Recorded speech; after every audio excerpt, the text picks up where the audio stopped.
Hello दोस्तों, नमस्कार। Welcome back to curious three four the daily dose of football. Football is bloody hell. Yes, I mean, what a freaking day of football matches.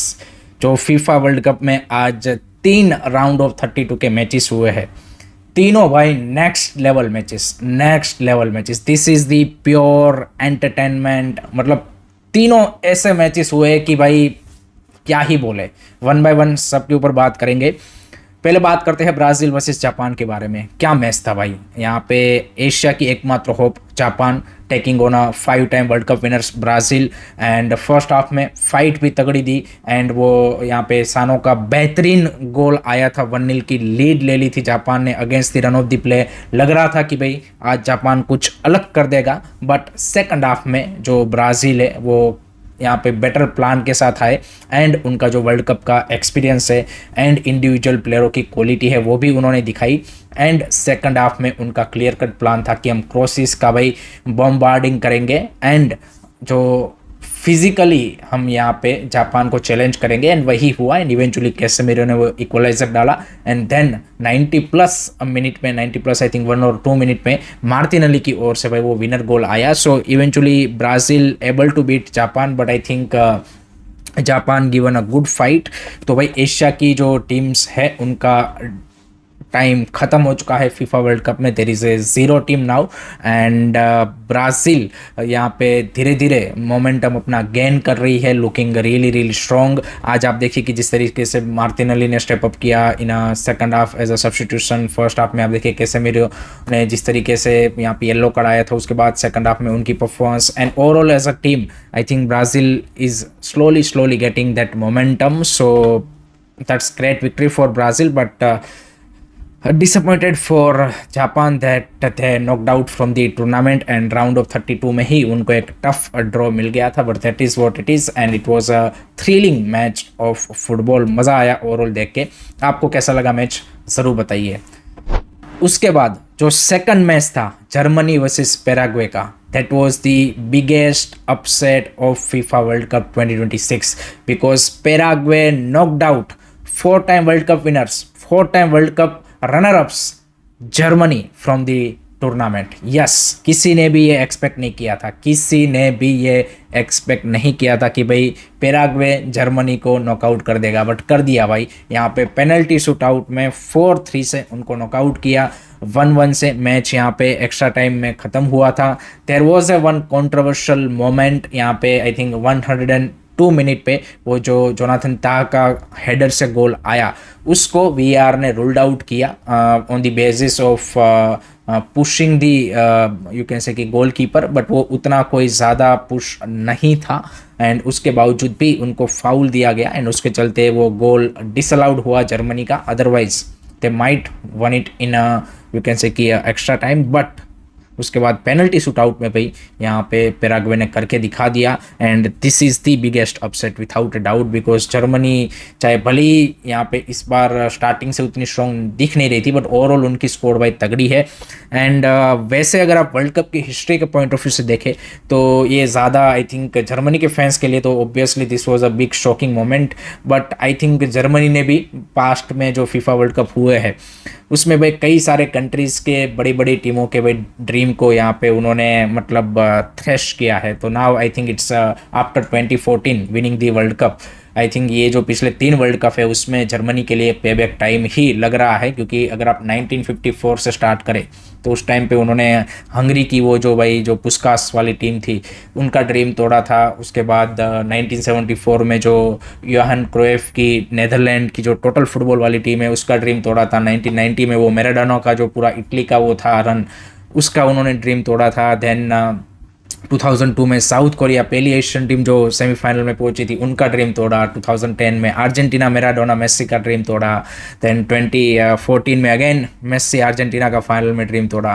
तो they beaten some of the big teams in world cup history and now it's time for them to pay back. तो last world cup में भी group stage से बाहर हो गए थे and इस बार भी यहाँ पे इवेंचुअली अगर आप वैसे देखें तो राउंड ऑफ 32 से बाहर होना वो ग्रुप स्टेज टाइप ही है उनके लिए। एंड पैराग्वे जैसी टीम से बाहर होना, अगर कोई मान जी कि सामने फ्रांस, स्पेन, अर्जेंटीना उस तरह की टीम होती तो फिर भी समझ में आता। तो यहाँ पे जो आई वुड से कि जर्मनी है उनके लिए it's a tough time, tough phase. पिछले 10-15 साल, यहाँ पे 10 साल particularly after 2014 FIFA world cup, they have been in the last 3 World Cup has been not up to the mark, up to the their reputation. On the other side भाई यहाँ पे Paraguay की जिनका ग्रुप स्टेज में आप देखिए कि उतना अच्छा परफॉर्मेंस नहीं रहा था, बट स्लोली उन्होंने यहाँ पे भाई मोमेंटम गेन कर लिया है। बट नेक्स्ट मैच उनके लिए टफ हो जाएगा राउंड ऑफ 16 में, they might face France, so that is the challenge for them. But overall this was also भाई crazy match.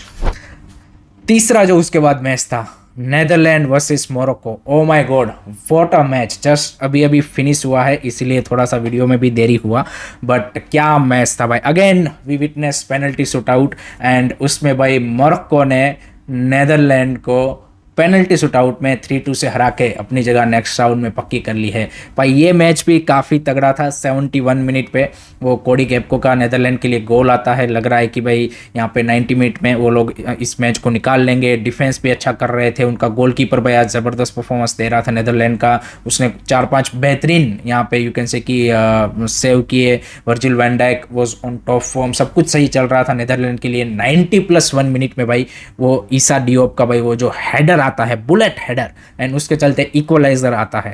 And that was the crazy moment कि जहां से मैच का जो पूरा आप बोल सकते हैं कि मोमेंटम है वो मोरक्को की ओर शिफ्ट हुआ। Then match goes into the extra time, वहाँ पे भी एक बेहतरीन सेव किया नेदरलैंड के गोलकीपर ने, वर्बगन ने। एंड उसके बाद पेनल्टी शूट आउट की, जहाँ पे there were a couple of poor penalty taken by Netherland, and even Morocco की ओर से भी 2 मिस हुए पेनल्टी के। इवन अशरफ हकीमी ने भी मिस किया। बट आई वुड से कि नेदरलैंड की ओर से उनके प्लेयरों की ज़्यादा गलती थी rather than keeper, you can say कि मोरक्को के कीपर ने एक बढ़िया सेव किया, बट 2 पेनल्टी जो मिस हुए वो यहाँ पे नेदरलैंड के प्लेयरों की ओर से ही हुआ। तो नेदरलैंड की, जिनको भाई वो जो जर्मन एक इकोनॉमिस्ट है कि जिन्होंने भाई पिछले 2 वर्ल्ड कप सही प्रिडिक्ट किए थे, उन्होंने प्रिडिक्ट किया था कि भाई इस बार नेदरलैंड जीतेगा, वो भाई राउंड ऑफ 32 से बाहर हो गए हैं। सो भाई बड़े बड़े लोगों के भी यहाँ पे जो प्रिडिक्शन है वो फेल हो रहे हैं।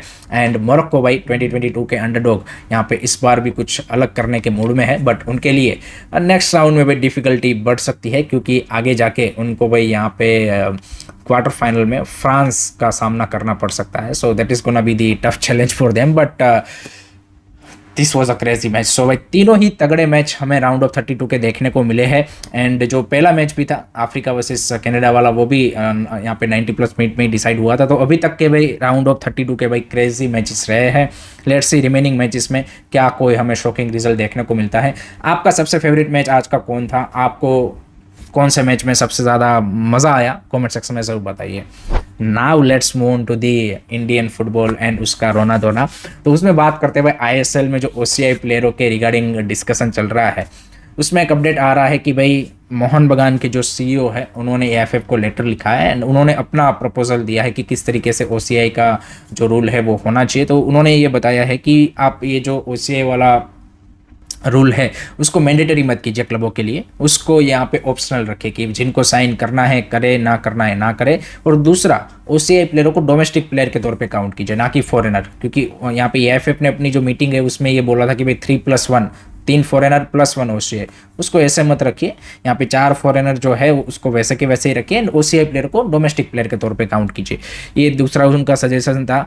तीसरा उनका था कि भाई अगर आप ओसीआई प्लेयर को क्यों ला रहे हैं, ऑब्वियसली सबको पता है कि भाई ओसीआई प्लेयर को लाने का जो सबसे बड़ा ऑब्जेक्टिव है वो है कि भाई यहाँ पे उनको नेशनल टीम के लिए यहाँ पे एलिजिबल करवाया जाए।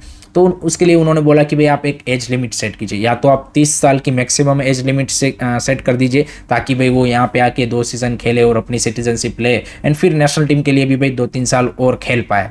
ऐसा ना हो कि भाई 35 ईयर का आपने प्लेयर साइन कर लिया, 2 साल इधर यहाँ पे रहेगा, फिर सिटीजनशिप ले अगर उसको मिलती भी है 37-38 में, तो नेशनल टीम के लिए वो कोई फायदे वाला बात नहीं है। या फिर उन्होंने बोला कि भाई अंडर 26 वाले ओसीआई प्लेयर को साइन करे, ऐसा यहाँ पे रूल रखिए ताकि आपका जो लॉन्ग टर्म प्लान है वो भी बन पाए। तो ये सजेशन तो भाई उनके यहाँ पे सारे सही है एंड उन्होंने बोला मैक्सिमम 2 से 3 ओसीआई प्लेयरों को रखने का आप रूल रखिए। तो ये सारे सजेशन उन्होंने दिए। दूसरा, एक ओवरऑल जो सभी क्लबों ने एक सजेशन ये भी दिया है कि भाई यहाँ पे जो भी ओसीआई प्लेयर आईएसएल में साइन हो उनको भाई एक अंडरटेकिंग यहाँ पे फॉर्म साइन करवाना चाहिए कि भाई नेक्स्ट 2 सीज़न में 2 साल में आप इंडियन सिटीजनशिप के लिए अप्लाई करोगे, आप इंडिया की सिटीजनशिप लोगे। तो ये चीज़ें क्लबों ने सजेस्ट की है। अब देखते हैं कि यहाँ पे AIFF इसकी ओर से क्या रिस्पॉन्स करता है। बट चीज़ यही है कि यहाँ पे नो डाउट आपका जो अगर नेशनल टीम में OCI प्लेयरों को इस पाथवे के थ्रू इंक्लूड करना है तो ये सजेशन सही है। But on the other side question ये भी आता है कि अगर स्पोर्ट मिनिस्ट्री स्पोर्ट पासपोर्ट के ऊपर काम कर रहा है तो फिर इस चीज़ का कोई रिलेवेंस वैसे उस टाइम पे नहीं रहेगा। बट आई थिंक दोनों तरफ काम हो रहा है। लेट्स सी क्या पहले होता है एंड क्या फाइनल जो रूल है वो AIFF की ओर से डिसाइड होता है ऑन दी OCI प्लेयर्स। आपका क्या ख्याल है कमेंट सेक्शन में ज़रूर बताइए। उसी के अलावा ट्रांसफर्स में भी 1-2 न्यूज़ आ रही है। तो उसमें भाई यहाँ पे नॉर्थ ईस्ट यूनाइटेड FC ने अब्दुल रबी को साइन कर लिया है and that is again a very interesting signing from North East United FC। Paramvir Singh को ऑलरेडी उन्होंने अभी रिसेंटली साइन किया है एंड अब्दुल रबी भी I think that's a good signing. He can play on a multiple position on the right side, so that's good option to have. and Hyderabad FC में जिस तरीके से उन्होंने खेला था, then गोवा में वो लास्ट सीजन थे, तो I think that's potentially a very good Indian player की जिसका signing north East United FC ने किया है। On the other side FC Goa ने भाई यहाँ पे शिलोंग लाजोंग से एक इंडियन डिफेंडर रुद्रा वेद मुल्ला को साइन किया है, जो कि यहाँ पे प्रीवियसली स्पेन के 5th डिवीज़न में भी खेल चुके हैं and last season Shillong Lajong के लिए IFL में ही वॉज की प्लेयर इन डिफेंस। तो that's the interesting and very good signing from FC Goa side. And FC Goa के लिए इस सीज़न आपको इस तरीके की साइनिंग ज़्यादा देखने को मिलेगी rather than a superstar signing because of their limited budget. यहाँ पे उनका बजट जो है वो काफ़ी टाइट है, तो उसके चलते आपको जो कोच की अपॉइंटमेंट है उसमें भी मे बी उतना बड़ा नाम देखने को ना मिले, but they will make this kind of you can say कि effective signings. So potentially a very good player and that's good to see. And देखते हैं कि ओवरऑल स्कोर FC गोवा किस तरीके की यहाँ पे बिल्ड कर पाता है to compete in the next season. So that's it from my side guys regarding today's football news. I hope कि आपको वीडियो पसंद आया होगा। Keep supporting this channel. Don't forget to like, share and subscribe to Curious Study. जय हिंद, जय भारत।